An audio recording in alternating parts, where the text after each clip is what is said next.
বিসমিল্লাহির রহমানির রহিম। আসসালামু আলাইকুম। আমি আব্দুল হালিম, রূপালী মশাই হ্যাচারি অ্যান্ড ফিশারিজ থেকে বলতেছি, মাইমেশির মুক্তাগাছা। আজকে যে বিষয়গুলো নিয়ে কথা থাকবে, পুকুরে চুন কেমনে প্রয়োগ করবেন, পুকুরে চুন প্রয়োগ করার নিয়ম কি, এবং পুকুরে কতদিন অন্তর অন্তরে চুন প্রয়োগ করা যায়, এবং প্রতি শতাংশে কত গ্রাম করে আপনি চুন প্রয়োগ করলে সবচেয়ে ভালো রেজাল্ট আপনি পাবেন, এবং ওই চুন এবং লবণ পুকুরে প্রয়োগ করলে সবচেয়ে ভালো রেজাল্ট আপনি পাবেন। সেক্ষেত্রে আমার ভিডিওটা দেখলে অবশ্যই আপনার জন্য উপকৃত হবেন। যারা তেলাপি মাছ চাষ করেন বা কাপজাতীয় মাছ চাষ করেন, পাঙ্গাস মাছ চাষ করেন এবং পাবদা ক্যাটফিট জগতে মাছ চাষ করেন, যারা শিং মাছ চাষ করেন, তারা ব্যতীত এই চুনের প্রয়োগ যদি ঠিকভাবে করেন, চুনের পাশাপাশি যদি লবণ ব্যবহার করেন এবং চুন দেওয়ার কিছু কিছু ক্ষেত্র অবলম্বন করতে হবে, সেটা যদি আপনি জানেন, সে চুন কিন্তু আমরা সবাই কিন্তু জানি চুন প্রয়োগ করলে ভালো একটা রেজাল্ট আসে। হ্যাঁ, চুন প্রয়োগ করার কয়েকটা ধাপ আপনারা যদি জানেন, সেক্ষেত্রে কিন্তু ভালো রেজাল্ট আপনার অবশ্যই হবে। চুন প্রয়োগ করলে ক্যালসিয়ামের ঘাটতি থেকে মাছগুলো রক্ষা পায়, এবং অনেক ধরনের জীবাণু পিএইচ ঠিক থাকে, ক্যালসিয়ামের ঘাটতি থেকেই হয়। আবার বিভিন্ন ধরনের যদি রোগ প্রতিরোধ ক্ষমতাও কিন্তু রক্ষা করে আর কি চুনে। আপনারা যারা চুন প্রয়োগ করবেন, অবশ্যই ভালো করে চুন প্রয়োগ করার কমপক্ষে 2 থেকে 3 ঘন্টা আগে চুন আপনি পুকুরে ভালোভাবে ভিজিয়ে রাখবেন। অবশ্যই পুকুরের পানি যদি ঠান্ডা, চুনের পানি যদি ঠান্ডা হয়, সেক্ষেত্রে কিন্তু মাছের উপরে অবশ্যই 8টা থেকে 10টা থেকে 11টার মধ্যে চুন প্রয়োগ করলে সবচেয়ে ভালো। অবশ্যই একটা কাজ করতে হবে, চুন প্রয়োগ করার আগে নিয়ম আছে। আপনি পুকুরে চুনটা ভিজাইলেন, ভিজানোর পরে আপনার পুকুরটা কী করতে হবে, একটা হরাগাড়ি টান দিতে হবে। হরাগাড়ি টানার ফলে কি হবে, আপনি অনেকে কিন্তু বড় বড় দিঘি দেখা যায় 5 একর, 6 একর, 7 একর, 8 একর, তারা কিন্তু হরাগাড়ি টানতে পারে না। সেক্ষেত্রে দেখা যায় অবশ্যই একটু হরাগাড়ি টানলে সবচেয়ে ভালো রেজাল্ট হয়। কারণ কি, চুন এরকম একটা জিনিস, চুন প্রয়োগ করে কিন্তু মাছ চাষি যারা 40, 50, 100% যারা, তারা কিন্তু অবশ্যই হরাকাঠি আছে। হরাকাঠি মানে কাঠি আছে, এক পাশ থেকে আরেক পাশে মনে করেন জাল টানের মধ্যে টানলে তলার মধ্যে যে খাবারগুলো পচে কিন্তু নষ্ট হয়ে যায়।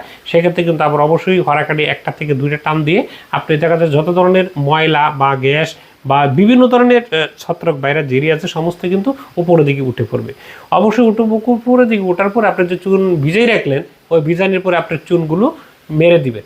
মেরে দেওয়ার পরে দেখা যাচ্ছে ভালো যারা ব্যাকটেরিয়া, ভালো খাবারের ব্যাকটেরিয়া, প্লান্ট হয়, যেটা ভালো, যেটা আস্তে আস্তে দেখা যায় নিচের স্তরতে নিচে যাইতে থাকে চুন প্রয়োগ করার কারণে, আর মাধ্যম স্তরের খাবার হয়ে থাকে, নিচের স্তরের খাবার হয়ে থাকে চুন প্রয়োগ করার ফলে। কিন্তু চুন প্রয়োগ করার দেখা যাচ্ছে খালি আপনার ওই পানি পরিষ্কার করার জন্য না, বিভিন্ন ধরনের মাছের ক্ষেত্রে দেখা যাচ্ছে অনেক সুবিধা হয় চুন প্রয়োগ করলে। অবশ্যই চুন প্রয়োগ করতে হবে হরাগাড়ি টানার পরে। হরাগাড়ি টানার পর প্রয়োগ করলে আপনি পুকুরে অবশ্যই মেডিসিন জাতীয় জিনিসগুলো আপনার খুব কম লাগবে। একটা কিন্তু ন্যাচারালভাবে যদি আপনি তৈরি করতে পারেন, যেরকম চুন ন্যাচারাল, এবং হরাকাঠি টান দিলে মাছের জন্য একটা ছুটাছুটি হয়, মাছটা যত লাড়াচাড়া করবে, সেটা কিন্তু মাছের কিন্তু গ্রোথ হার বৃদ্ধি পাবে, বেশি গুরুত্ব হওয়ার আশঙ্কা থাকবে। যেরকম আমরা যদি একটা ঘরের মধ্যে বসে থাকি, দেখা যাচ্ছে ছোটাছুটি না করি, সেক্ষেত্রে আমাদের খাবার অরুচি হয়ে থাকবে, আস্তে আস্তে স্বাস্থ্য খারাপ হওয়ার চেষ্টা করে থাকবে। এই মাছটাও যদি আপনি চুন প্রয়োগ করার আগে যদি হরাগাড়ি টানেন, সেক্ষেত্রে মাছ ছোটাছুটি করতে পারবে। ওই চুন প্রয়োগ করার মধ্যে পুকুরের মাছের গায়ে যদি বা চামড়ার উপরে বা বডির উপরে যদি একটা কোনো টাক্স থাকে, এটা কিন্তু চুনে একটা কিন্তু আপনি ধুয়ে নিচে সরে দিবে, এবং খারাপ ব্যাকটেরিয়ারা উপরে রেখে দিবে। উপরে রাখা দেওয়ার পরে কিছু জায়গায় ময়লা জমতে পারে বা বিভিন্ন ধরনের হতে পারে, সেটা তুলে ফেলে দিতে পারবেন। হ্যাঁ, চুন দিলেন, হরাগাড়ি টানলেন, হরাগাড়ি টানার পর চুন প্রয়োগ করলেন, চুন প্রয়োগ করার পরে 1 থেকে 2 ঘন্টা পর দেখবেন আস্তে আস্তে কিছু সংখ্যক জায়গা কিন্তু ওই যে মাছের যে পুকুর যে একটা পেলটি বা শ্যাওলা আকারে কিছু কোনার দিকে জমাইতে পারে, ওটা কিন্তু খারাপ দিক। অবশ্যই আপনি ওটা নেট দিয়ে ভালো করে তুলে অন্য জায়গায় করে পারে বা যে কোনো স্থানে আপনি নিয়ে রাখতে পারবেন। অবশ্যই ওই পুকুরে রাখা যাবে না, একটু রাখাতে পুকুর থেকে 100, 150, 200 হাত ফারাগে আপনি ফেলে দিলেন, সেক্ষেত্রে একটু ভালো রেজাল্ট হবে। অবশ্যই আবার যদি চুন প্রয়োগ করলেন, চুন প্রয়োগ করার ঠিক 1 দিন পরে আপনার পুকুরে কিন্তু জীবাণুনাশক ব্যবহার করতে হবে। জীবাণুনাশক কিন্তু আপনার হাতের লাগালি প্রতি শতাংশে যদি 150 গ্রাম করে যদি আপনি লবণ ব্যবহার করেন, এটা কিন্তু লবণ ব্যবহার করার কারণে মাছের রুচি বেড়ে যাবে। যে কোনো মাছে খাচ্ছে না, আপনি অবশ্যই পুকুরে চুন লবণ এইভাবে প্রয়োগ করেন, সেক্ষেত্রে কিন্তু ভালো রেজাল্ট হবে। অনেকে কী করে মাছ চাষ করে, আজকে চুন দিচ্ছি, আজকে লবণ প্রয়োগ করতেছি, কিন্তু এটা না, এটা করলে দেখা যাচ্ছে মাছ চাষ করতে গেলে আপনার অবশ্যই জানা দরকার আছে। অবশ্যই চুন প্রয়োগ করলে আপনি আগে হরাগাড়ি টান দিবেন, হরাগাড়ি টান দেওয়ার পরে আপনি আবার চুন প্রয়োগ করবেন। চুন প্রয়োগ করার পরে তারপরের দিন আপনি আবার একটা হরাগাড়ি টান দিবেন, হরাগাড়ি টান দেওয়ার পরে আপনি কিন্তু আবার লবণ প্রতি শতাংশে 150 গ্রাম বা 200 গ্রাম আপনি প্রয়োগ করতে পারে। সেক্ষেত্রে দেখা যাচ্ছে একটা ভালো জীবাণুনাশক হিসেবে কাজ করবে, মাছে অরুচি থাকলে খাওয়ার আগ্রহী বাড়িয়ে দেবে।